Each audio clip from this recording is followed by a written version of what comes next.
Welcome all to Rotary Club of London, and we have a very special guest, District Governor Martin Ward is here to speak, and we'll get formal introductions in a minute. Thank you, President Steve, fellow Rotarians, guests. What a privilege to introduce your District Governor, Martin Ward, and his wife, Mary Rustin. Some of you will know Martin because he started his Rotary career with you. However, I'm going to talk a little bit about where he went after he was here.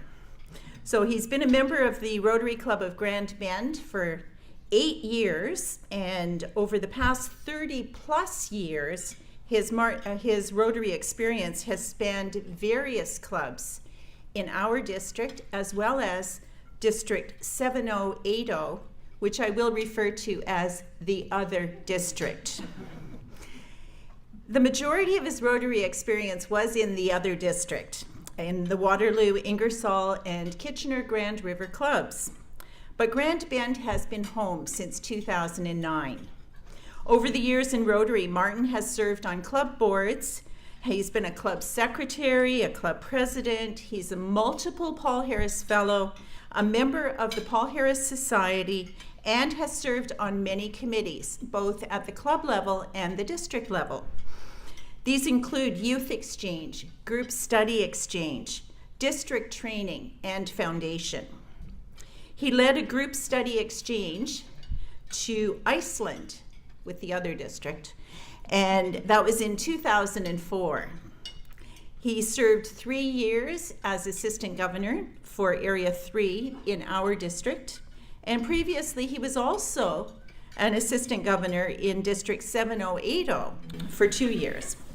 With strong support from his wife, Mary Rustin, the couple has hosted a total of 15 exchange students. Martin was born in Toronto and spent his childhood in Ajax, Ontario.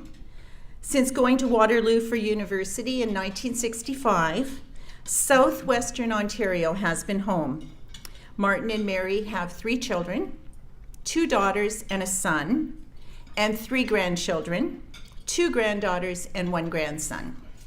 Most of his working life has been spent in computer software.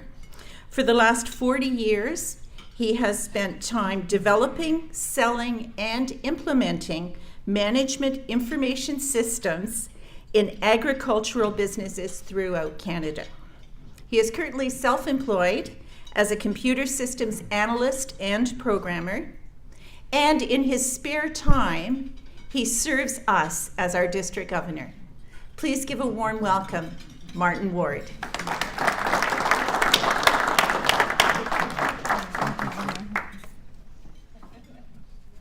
Well, thank you very much for welcoming me. It's my pleasure to talk to you today about the focus for Rotary for this coming year. The year that we're well into at this point. We're actually a third of the way through it. But before I begin, I want to make sure that everybody knows that as far as I'm concerned, the real strength of Rotary lies in individual Rotarians and individual Rotary clubs. Those of us that work at the district level, at the zone level, and even those that work in Chicago do so with one primary purpose, and that is to support and strengthen your clubs, to help you do that. On your tables, I have put a rack card, which is a shameless promotion of the Grand Bend Conference in May. I will talk about that in a little bit more detail later. But I have also put on the tables a theme pin. You're welcome to take those. If you collect the theme pins or like to wear them, please help yourselves.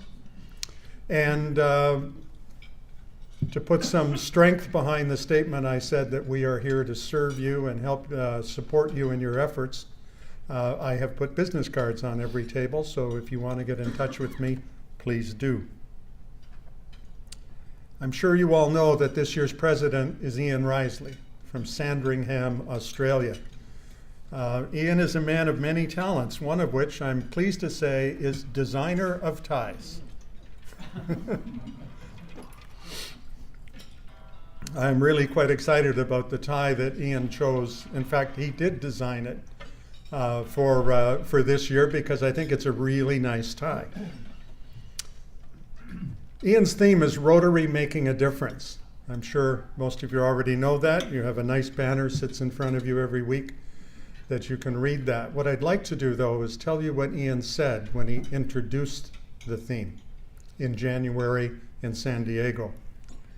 He said, the theme this year is Rotary Making a Difference, because after all, that's what we do.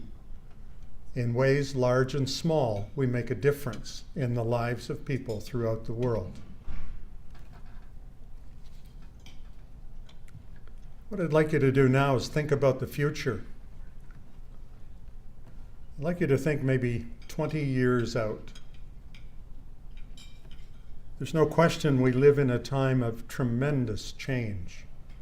I mean, just in the last week, the news has reported a number of different things, like a fund on the TSX, which is totally controlled by computers with no human intervention. Artificial intelligence is making greater and greater and greater strides into our daily lives and into the businesses that we work in. We have things like self-driving cars. Recently announced, Stratford is going to be a test bed for self-driving cars. I wonder if 20 years out, if they will have wheels.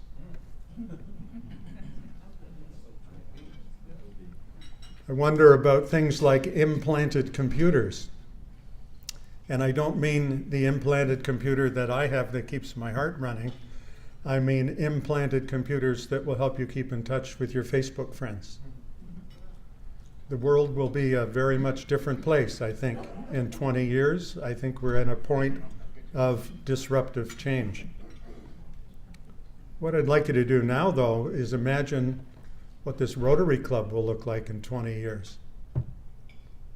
And I ask you if you like what you see.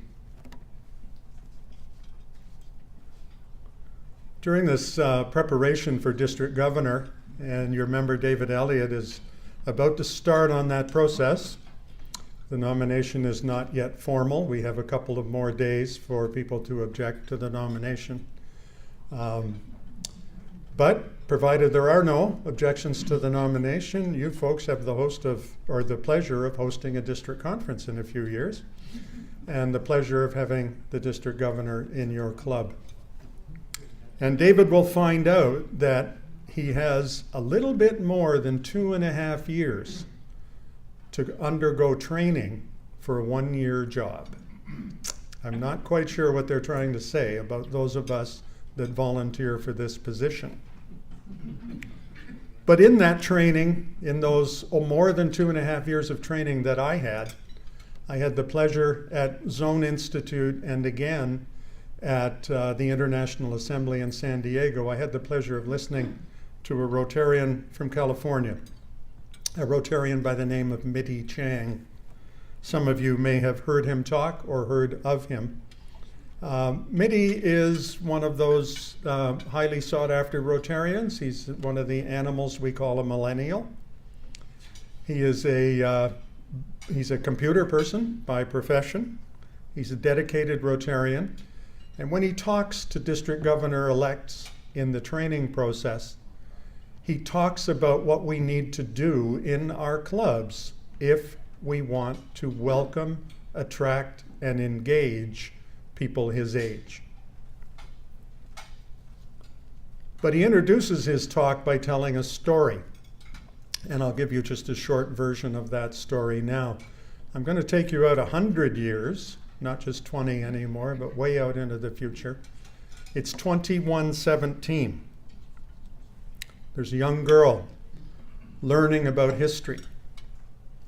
I won't say she's reading a history book because there may not be books then, but she's learning about history.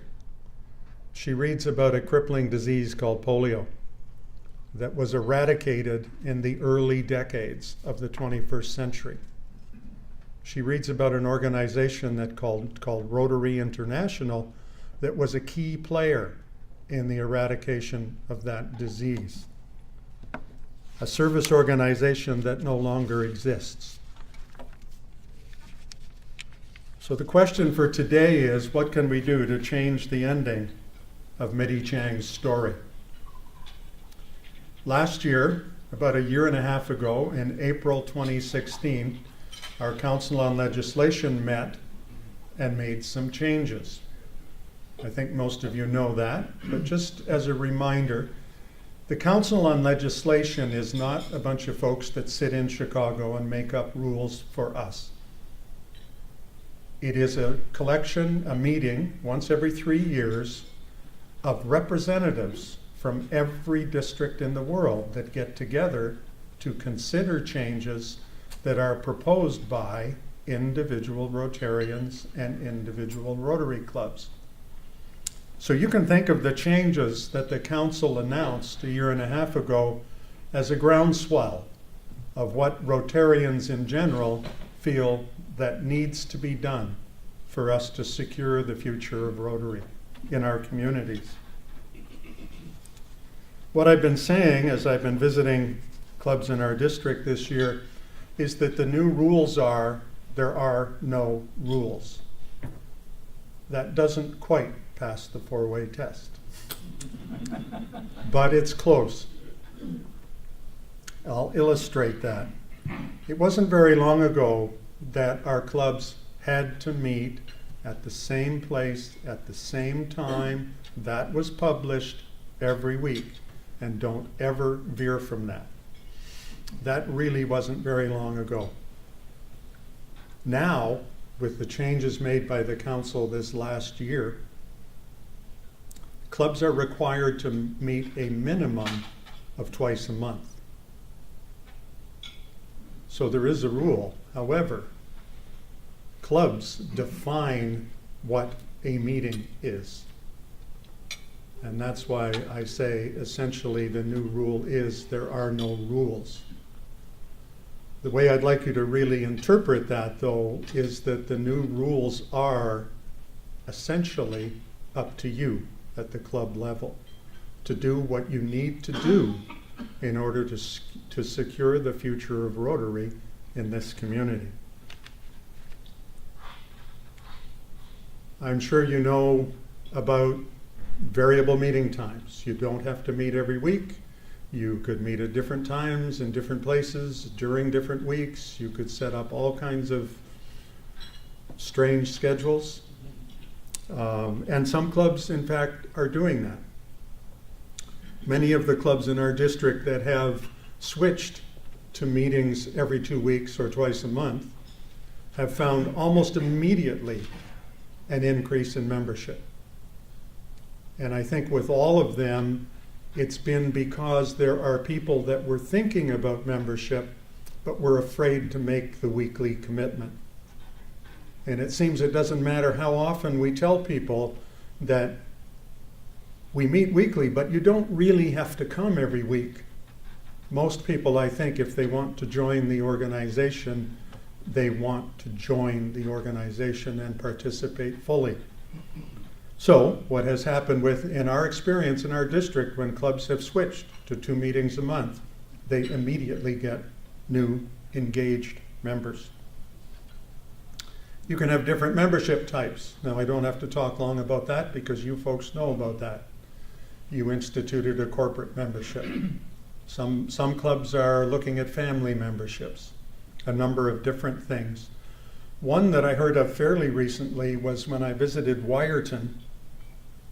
They have what they call Friends of Rotary, and lots of us have Friends of Rotary in our clubs, people that help us with projects, with things like container loadings, and many different things. They're almost a part of our club, but they're not members. What Wyerton did was they formalized that process. They basically charge those members that would like to be a friend of Rotary $50. And with that $50, they give them a Rotary polo shirt. and a Rotary badge. So in essence, they are members of the club, but not full members. They're invited to attend meetings. They have some rules on restriction. You can only come to 10 meetings a year and things like that. But I think if someone came to 11 or 12 meetings, nobody's going to tell them to leave. Frankly, Wyerton instituted that about a year ago. And right now they have more than a dozen Friends of Rotary, and one of them has converted to full-time membership. So that's something to be creative and think about. And why were the rules changed? To change the ending to Mitty Chang's story. It's really that simple. Now, adapting to change is nothing new to Rotary. It was over 100 years ago when Paul Harris said, if Rotary is to realize its proper destiny, it must be evolutionary at all times and revolutionary on occasion. I believe we're in one of those revolutionary occasions.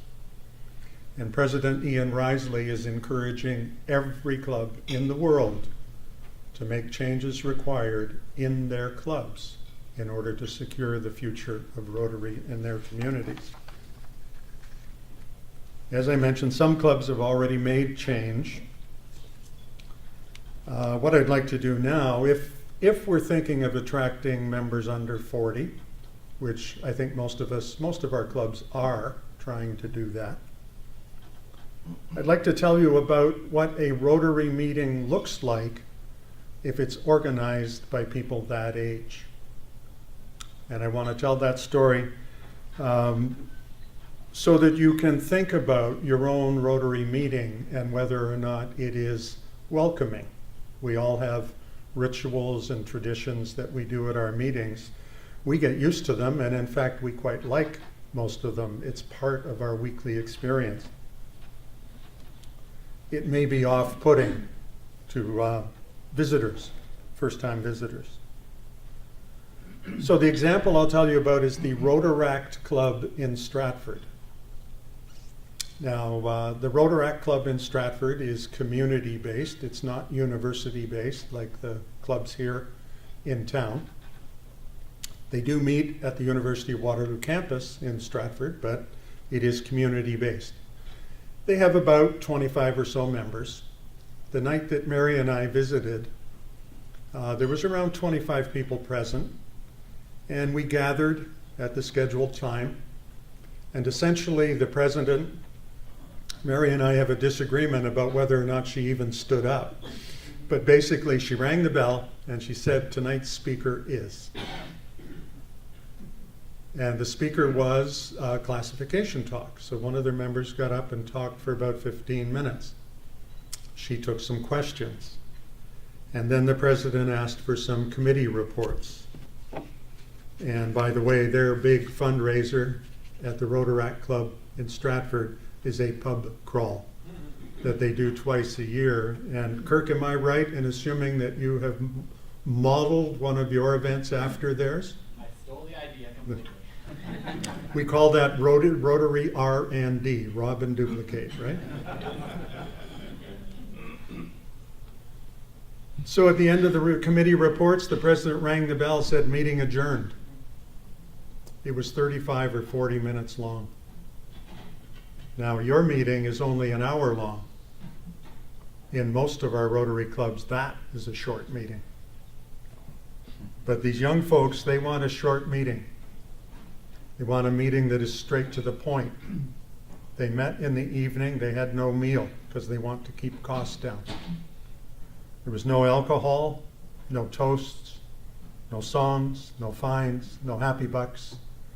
None of the things that we think are mandatory in Rotary meetings because it's historical, the rituals that we do. When I was preparing for President-elect training last year, I looked all through the Manual of Procedure and the Code of Policies, and most of you don't know what both of those books are. They're both about this thick. and they define how clubs and districts should operate. I searched them for what must be in a Rotary meeting. There's absolutely nothing in the rules that must be in a Rotary meeting. There was one thing about Rotary meetings, and that was what must not be in a Rotary meeting. Off-color jokes are not permitted. So I would encourage you to think about your own meetings, to think about the rituals that you have, and whether or not they're welcoming to first-time visitors. Now, I will say that nobody is forcing change. As I mentioned before, the new rules essentially are there's no rules. You get to do what you want to do or what you need to do to secure the future of Rotary in this community. So I'm not asking you to change. What I am asking you to do is look 20 years out for the future of this Rotary Club. And if you think that future is a little bit brighter if you make some change, then I would encourage you to make change, and sooner is better than later. Now, generally that generates some questions, but what I'll do is I'll leave questions to the end if you don't mind, and I will just switch gears now and talk about that district conference I said I was going to talk about. So our district conference next year is May 4th and 5th. It's in Grand Bend. It is at the Oakwood Inn, and it's much earlier than conferences usually are, but that has to do with scheduling conflicts. I tried to get the first weekend in June at the Oakwood Inn, but 3 years out it was already booked. Apparently there's a minor hockey association in Ontario that meets there regularly, and they said they were coming back. So then I backed it up and kept bumping into things like Memorial Day, May 2-4, and then finally I hit Mother's Day and said, okay, we're going before that. That's why it's that early. The good news about that is, and many of you may know this, that Grand Bend has a strong artists community that celebrates itself once a year with studio tours. The restaurants got involved. What we end up with is a weekend festival of art, music, and food. It is the same weekend as our district conference. And we are working together with the arts community to provide an experience for people that come to our conference. So we're encouraging you to come for the Friday and Saturday, or maybe just Saturday, but to stay over for Sunday for what the town has to offer. But 5 weeks after the Grand Bend conference, there's an international convention in Toronto. Those of you that have been to international conventions know that they are truly inspiring. The speakers that you get, the subjects that are discussed, the people that you meet will inspire you about Rotary. There's absolutely no question in my mind. And we could talk about that for quite a while. But what I will say briefly is that I believe every Rotarian should attend at least one international convention, if at all possible. Toronto is an opportunity not to be missed. It will never be closer, and despite the prices of those hotel rooms, it will never be more affordable. So I would encourage each of you to think seriously about attending the convention in Toronto. And if you are thinking about it, I would encourage you to register soon, and even stronger encouragement to get a hotel room soon. Because if you haven't done that already, the hotels that are very close to the convention venues are already sold out. Now, the next price increase is in the middle of December. That's not very far away. So if you are thinking about it, You will save yourselves $75 US per person if you register before the middle of December. And you'll stand a better chance of getting a hotel room.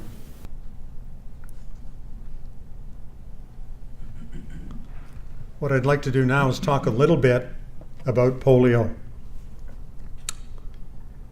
We all know that polio has been a major focus for Rotary International for well over 30 years.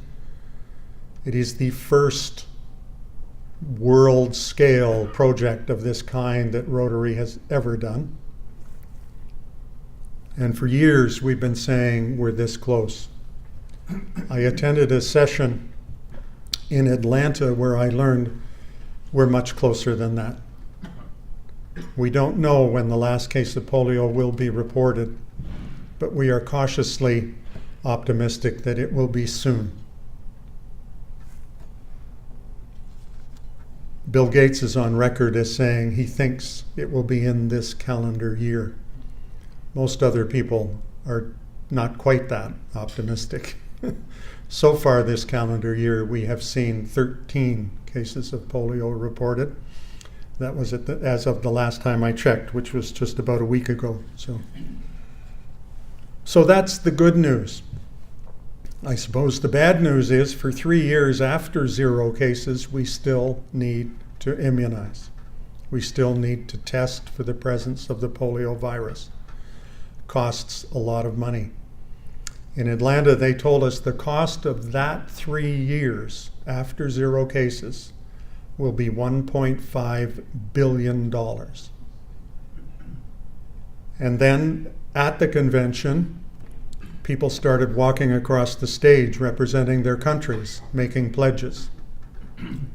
And I will say I was extremely proud to be a Canadian that day, because Canada has been, in terms of a per capita contribution of our number of people in our country, has been a very strong supporter of polio eradication for many, many years through a number of different administrations.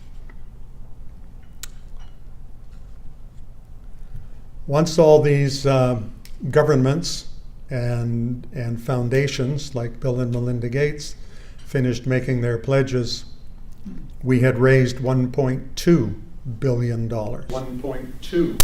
And not long ago, about a month and a half ago, the UK stepped forward with another 100 million. So from all those pledges, we have 1.3 billion for the end. I guess that's good news, because the remaining money is actually an attainable target for Rotary. So we can do it, but your continued support is vital until we reach the absolute end.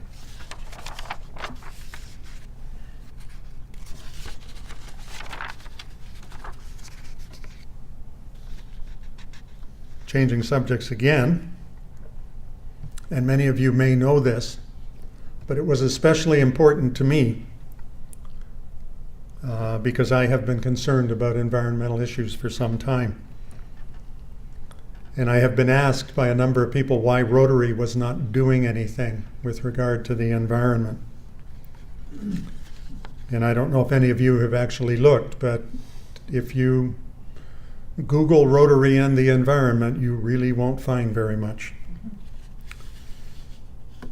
One of the things that Ian Risley did in January was he said the time has long passed when environmental concerns can be dismissed as not Rotary's concern. They are and must be everyone's concern. So what Ian has asked is that each club plant 1 tree for every member between the start of the Rotary year and Earth Day, which I think is April 22nd. Now, in environmental terms, that's not really a great big thing. However, 1.2 million new trees will make a difference. To me, there will be a much bigger difference by raising environmental awareness in our Rotary clubs and individual Rotarians. and in fact giving us permission to pursue environmental projects.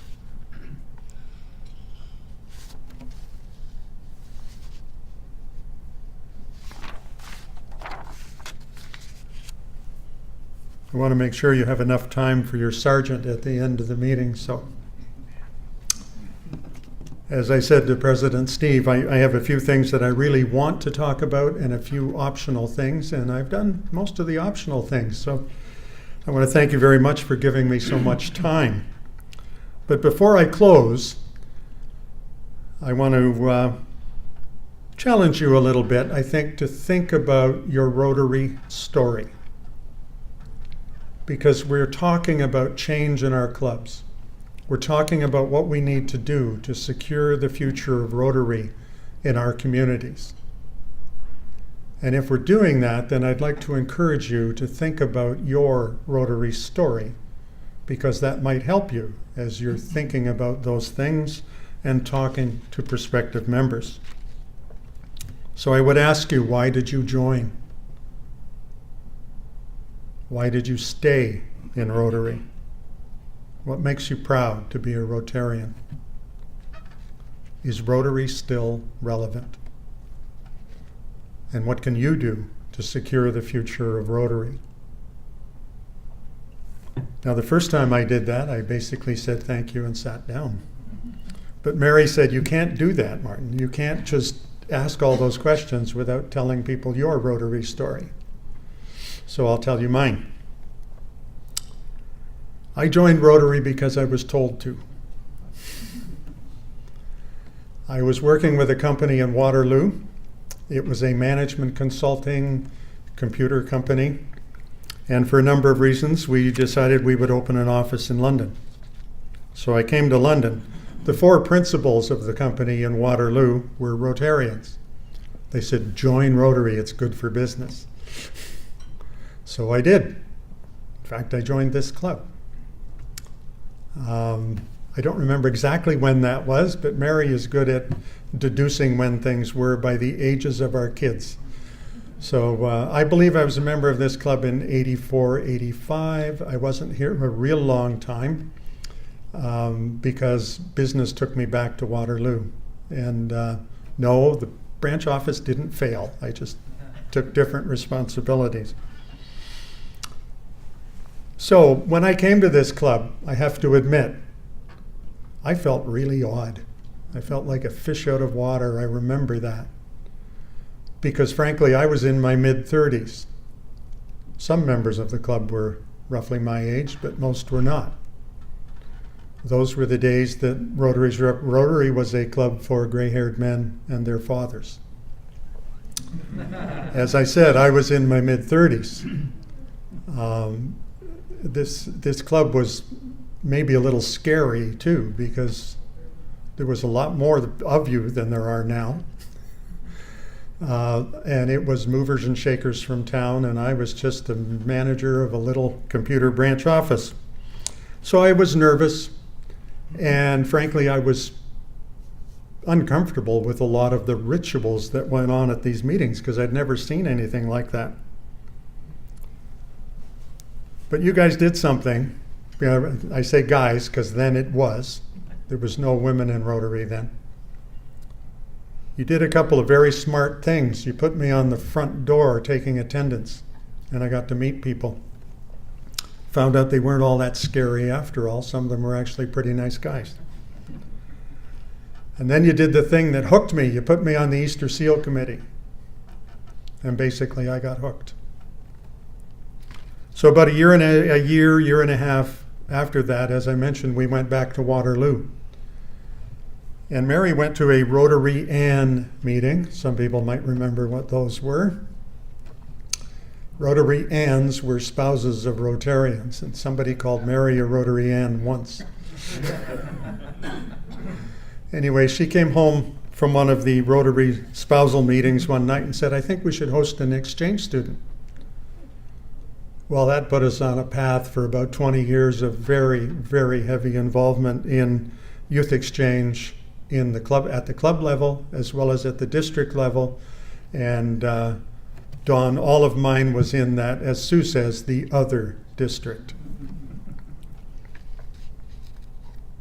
So that's what hooked me, and that's why I stayed. Am I proud to be a Rotarian? Absolutely. Incredibly proud to be a Rotarian because of the work we do. It's really that simple. In our own communities and internationally, the work we do is astounding. And as I visit clubs, I visited almost all of them now in our district. Every club is different, but what every club shares is a passion for what they do, the service they do in their communities and around the world. And that's what makes me proud to be a Rotarian. And is Rotary still relevant? I believe absolutely Rotary is relevant. It's probably more relevant than it ever has been. But there's no question in my mind that we need to engage a younger membership. And what can I do to secure the future of Rotary personally? Frankly, I think I'm doing it right now, and I'm not thinking very far past the end of this Rotary year. So finally, I just want to say thank you very much for your attention. I've enjoyed my visit here today. I'll remind you of what I said at the beginning, that those of us that work at the district level do so to help you strengthen your club. And I look forward to working together with each of you in the coming year to make a difference. Thank you.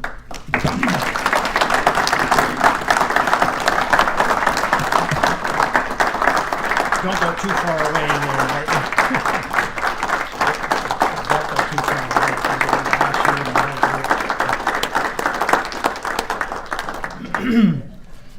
Martin, what a great privilege for our club to be able to thank you and your lovely First Lady of Rotary in our district, Mary Rustin, to be with us today. We greatly appreciate it, and we're glad you stayed.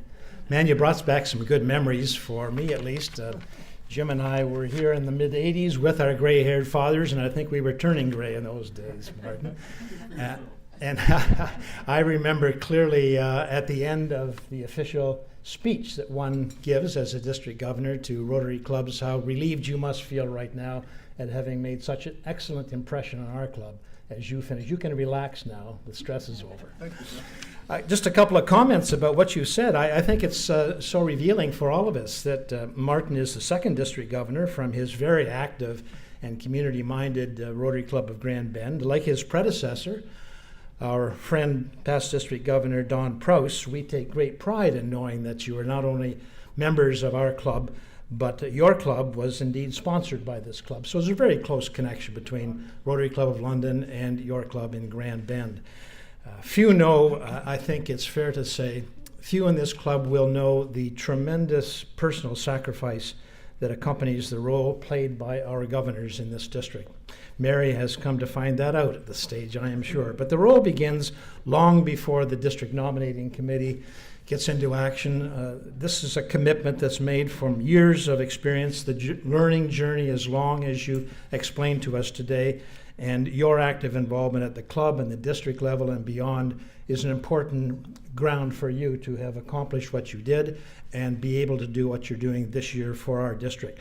Rotary service, of course, has become the way of life for you, as all of our predecessor governors, and along with support of Mary, your commitment to that signature program in youth exchange particularly has been an important part of that learning cycle. So your background in Rotary and what prepared you for this day is very significant. You've also mentioned to us of the need to have the full support of your club in preparing for what we are going to enjoy in Grand Bend, a conference embracing change. I can assure you, Martin, if the nominating committee decision stands, this club will be fully behind our past president, David Elliott, as we prepare for his year of service in 2021. You are fulfilling the mission as a district governor this year, and certainly for our club, you have done just that today. Your presentation has been informative, it's been motivating, it's been clear, and you've brought to our attention some of the challenges that we face as Rotarians. Indeed, as Will Rogers said, the future ain't what it used to be. And you have brought that message to us in a way that makes us all mindful of our need to participate in the growth of Rotary, the change of Rotary, and a commitment to your vision for what Rotary might be 10 and 20 years down the road. So our token of thanks includes a program with which you are very familiar and one on which you commented. Polio Plus, of course, needs all of us to be vigilant, and the 50 children that you and Mary have just helped us immunize will help us all realize Rotary's dream of a polio-free world. So I ask Mary to come forward, and I'm going to present to both of you that small token of our appreciation for your being here today. Mary, thank you so much for being with Martin and supporting him as you do. You can write love letters to him in the card. Martin, for you as well, and our usual certificate that indicates that our support for your program of Polio Plus and ours. John, thank you very much.